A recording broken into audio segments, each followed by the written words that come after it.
Burns claque une fortune pour se créer un déguisement béton. Objectif ? Changer totalement d'identité et s'infiltrer dans le monde de ses employés. Incognito total. Un jour, il tombe sur des messages griffonnés sur les murs des chiottes du personnel. Il lit attentivement et là, choc.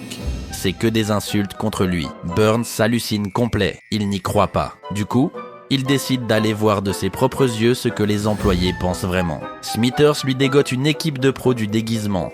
Grâce à eux, Burns devient méconnaissable et adopte une nouvelle identité. Il débarque à la cantine pour déjeuner avec les employés. Homer, tout sourire, l'invite direct à s'asseoir avec eux.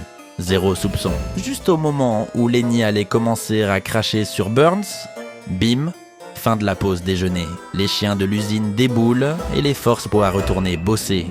Burns demande, un peu gêné, si lâcher des chiens pour les faire avancer, ce n'est pas un peu hardcore. Pour compenser, Burns lâche $1 à chacun.